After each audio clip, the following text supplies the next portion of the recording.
আমরা যখন অনলাইনে কিছু কিনি বা বন্ধুদের সাথে চ্যাট করি, আমাদের প্রত্যেকটা ডিজিটাল কাজেই কিন্তু ডেটা ব্যবহার হয়। কিন্তু কখনো কি মনে প্রশ্ন জেগেছে, এত এত তথ্য, এত ডেটা কিভাবে সুন্দর করে সাজানো থাকে? আজকের এই আলোচনাতে আমরা ঠিক সেই রহস্যটাই ভাঙব। চলুন ডেটাবেস ম্যানেজমেন্ট সিস্টেমের দুনিয়ায় একটা ডুব দেওয়া যাক। একবার ভাবুন তো, প্রতিদিন যে কোটি কোটি ডেটা তৈরি হচ্ছে, সেগুলো যদি এলোমেলো হয়ে ছড়িয়ে ছিটিয়ে থাকত, কি একটা অবস্থা হতো। এই যে বিশাল একটা চ্যালেঞ্জ, এর উত্তরটাই কিন্তু হলো ডেটাবেস আর ডিবিএমএস। এরাই এই ডেটার জগৎটাকে একেবারে সুশৃঙ্খল রাখে। তো আজকে আমরা ঠিক কোন পথে এগোব, চলুন এক ঝলকে দেখে নিই। আমরা শুরু করব ডেটার বিশৃঙ্খলা দিয়ে, আর সেখান থেকে ধাপে ধাপে এর পেছনে প্রযুক্তি, ভাষা এবং নিয়মকানুন পর্যন্ত সবকিছু জানব, যাতে আলোচনার শেষে এই বিষয়ে একটা পরিষ্কার ধারণা তৈরি হয়ে যায়। সবার আগে চলুন এমন একটা পৃথিবীর কথা ভাবি যেখানে কোনো ডেটাবেস নেই। কি হতো তখন? ভাবুন তো, সব তথ্য যদি হাজার হাজার আলাদা আলাদা ফাইলে এদিক ওদিক ছড়ানো থাকতো, তাহলে কি একটা ভয়ঙ্কর পরিস্থিতি না তৈরি হতো। মানে, একদিকে তথ্যের এক বিশাল জট, যেখানে দরকারের সময় কিছুই খুঁজে পাওয়া যায় না, আর অন্যদিকে সব কিছু যেন একটা সুন্দর করে সাজানো গোছানো ফাইলিং ক্যাবিনেট।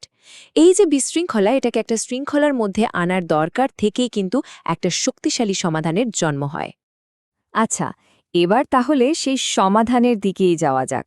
চলুন পরিচিত হই ডেটাবেস আর যে সিস্টেমটা একে চালায়, মানে ডিবিএমএস এর মূল ধারণাগুলোর সাথে। তাহলে ডেটাবেস জিনিসটা আসলে কি? খুব সহজ করে বললে, এটা একটা ডিজিটাল ফাইলিং ক্যাবিনেট। মানে এমন একটা জায়গা যেখানে সম্পর্কিত সব তথ্য খুব মনোযোগের সাথে রাখা থাকে, যাতে যখন দরকার ঠিক তখনই সহজে খুঁজে পাওয়া যায়। আর ডিবিএমএস, ওটা হলো এই ডিজিটাল লাইব্রেরি স্মার্ট লাইব্রেরিয়ান। ভাবুন, ডেটাবেস যদি হয় বইয়ের একটা বিশাল সংগ্রহ, তাহলে ডিবিএমএস হলো সেই লোকটা যে জানে কোন বইটা ঠিক কোথায় আছে, কি করে সেটা খুঁজে বের করতে হবে, আর কিভাবে সেগুলোকে সুরক্ষিত রাখতে হবে। ডিবিএমএস ছাড়া একটা ডেটাবেস কিন্তু শুধু এলোমেলো বইয়ের স্তূপ ছাড়া আর কিছুই না। আসলে আমরা কিন্তু সারা দিনই ডিবিএমএস ব্যবহার করছি।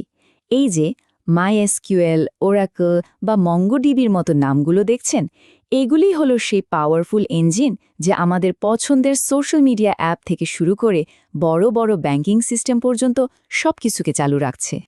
চলুন এবার আর একটু গভীরে যাওয়া যাক। একটা ডিবিএমএস কিন্তু শুধু ডেটা জমিয়ে রাখে না, বরং খুব বুদ্ধিমত্তার সাথে ডেটাগুলোকে একে অপরের সাথে জুড়েও দেয়। ডেটাগুলো যে কেবিলের মধ্যে থাকে, সেটা তো বোঝা বেশ সহজ, কিন্তু আসল ম্যাজিকটা হয় যখন এই টেবিলগুলোর মধ্যে সম্পর্ক তৈরি করা হয়, আর সেই কাজটাই করে কি বা কিজ। প্রাইমারি কি হলো প্রত্যেকটা ডেটার জন্য একটা ইউনিক আইডি কার্ডের মতো। ঠিক যেমন একজন ছাত্রের রোল নাম্বার বা আমাদের আধার নম্বর অন্য কারোর সাথে মেলে না, প্রাইমারি কিও ঠিক সেভাবেই নিশ্চিত করে যে ডেটাবেসের প্রত্যেকটা ডেটা একদম আলাদা আর ইউনিক। আর ফরেন কি, ওটা হলো সেই ব্রিজ বা সেতু যা দুটো আলাদা টেবিলকে জুড়ে দেয়। এই সংযোগের কারণেই ডেটার একটা শক্তিশালী আর ইন্টারকানেক্টেড নেটওয়ার্ক তৈরি হয়। তো ডেটাবেস তো হলো, কিন্তু আমরা এর সাথে যোগাযোগ করব কিভাবে? আর আমাদের ডেটা যে নিরাপদ থাকবে তার গ্যারান্টি বা কি? চলুন এবার সেই ভাষা আর কিছু জরুরি নিয়মকানুন সম্পর্কে জেনে নেওয়া যাক। ডেটাবেসের সাথে আমরা কথা বলবো কিভাবে? এর জন্যই আছে এসকিউএল। এটাই হলো সেই ভাষা যা ব্যবহার করে আমরা আমাদের ডিজিটাল লাইব্রেরিয়ানকে নির্দেশ দিই যে কোন তথ্যটা খুঁজে বের করতে হবে, কোনটা যোগ করতে হবে বা কোনটা পাল্টাতে হবে। এসকিউএল দিয়ে আসলে মূলত 4টে প্রধান কাজ করা হয়, যেটাকে ছোট করে বলা হয় ক্রাড। মানে নতুন ডেটা তৈরি করা, সেটাকে পড়া, আপডেট করা আর ডিলিট করা। এই 4টে অপারেশনের উপরেই কিন্তু পুরো ডেটা ম্যানেজমেন্টের খেলাটা দাঁড়িয়ে আছে। একবার একটা ব্যাংক ট্রান্সফারের কথা ভাবা যাক। টাকা হয় এক অ্যাকাউন্ট থেকে অন্য অ্যাকাউন্টে পুরোপুরি যাবে, অথবা একদমই যাবে না। মাঝপথে টাকাটা হারিয়ে যাওয়ার কোনো সুযোগই থাকতে পারে না। ডেটাবেসকে কিন্তু এই গ্যারেন্টিটা দিতেই হয়, আর এর জন্যই কিছু খুব কঠোর নিয়ম আছে। এই নিয়মের সেটটাকেই বলা হয় অ্যাসিড। এর প্রথমটা এ ফর অ্যাটমিসিটি, যার মানে হলো একটা লেনদেন কখনো অর্ধেক হয়ে থেমে যেতে পারে না।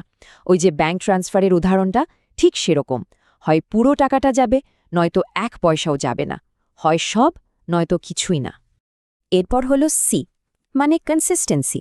এটা নিশ্চিত করে যে ডেটাবেজ সবসময় তার নিজের নিয়মগুলো মেনে চলবে। যেমন ধরুন, অ্যাকাউন্টের ব্যালেন্স কখনো মাইনাস হতে পারবে না। এই নিয়মটা যেন কোনো লেনদেনের জন্যই না ভাঙে। আই ফর আইসোলেশন, এটা নিশ্চিত করে যে যখন হাজার হাজার লোক একসাথে একই ডেটাবেস ব্যবহার করছে, তখন যেন কোনো গণ্ডগোল না হয়। একজনের কাজ যেন অন্যজনের কাজে কোনো প্রভাব না ফেলে, সবাই যেন একটা পরিষ্কার ডেটা দেখতে পায়। আর সবশেষে ডি, মানে ডিউরেবিলিটি। এটা আমাদের ভরসা দেয় যে একবার ডেটা সেভ হয়ে গেলে সেটা আর হারাবে না। এমনকি যদি হঠাৎ করে সিস্টেম ক্র্যাশও করে, তাহলেও ডেটাটা সুরক্ষিত থাকবে। তো আমরা প্রায় সবটা পথ চলে এসেছি। এবার শেষ ধাপে আসা যাক। এখানে আমরা দেখব কিভাবে ডেটাকে পরিপাটি রাখা হয়, আর সবশেষে পুরো বিষয়টার একটা সারসংক্ষেপ করব। ডেটাকে পরিষ্কার পরিচ্ছন্ন রাখার জন্য নরমালাইজেশন বলে একটা খুব জরুরি প্রক্রিয়া আছে।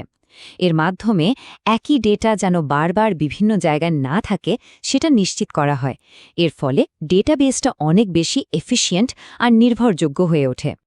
আর এইখানে আমরা আমাদের পুরো যাত্রার একটা সারাংশ দেখতে পাচ্ছি। দেখুন, আমরা শুরু করেছিলাম ডেটাবেস দিয়ে, একটা ডিজিটাল ফাইলিং ক্যাবিনেট। সেটাকে চালানোর জন্য আছে ডিবিএমএস, আমাদের স্মার্ট লাইব্রেরিয়ান।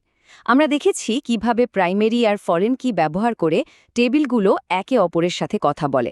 আমরা এসকিউএল ভাষা সম্পর্কে জেনেছি, আর এসিডের নিয়মগুলো দিয়ে ডেটার নিরাপত্তা নিশ্চিত করেছি। আর সব শেষে নরমালাইজেশন দিয়ে ডেটাকে পরিচ্ছন্ন রাখার গুরুত্ব বুঝেছি। এই সবগুলো মিলে কিন্তু একটা শক্তিশালী ডেটাবেস ম্যানেজমেন্ট সিস্টেম তৈরি হয়। আমরা তো ডেটা ম্যানেজমেন্টের মূল ভিত্তিটা বুঝে গেলাম, কিন্তু প্রযুক্তি তো আর এক জায়গায় থেমে থাকে না, এটা সবসময় বদলাচ্ছে। তাই শেষ প্রশ্নটা হলো, এই ক্ষেত্রটার ভবিষ্যৎ আমাদের জন্য কী নিয়ে আসছে? এই প্রশ্নটাই হয়তো আমাদের ডেটা ম্যানেজমেন্টের পরবর্তী অধ্যায়ের দিকে নিয়ে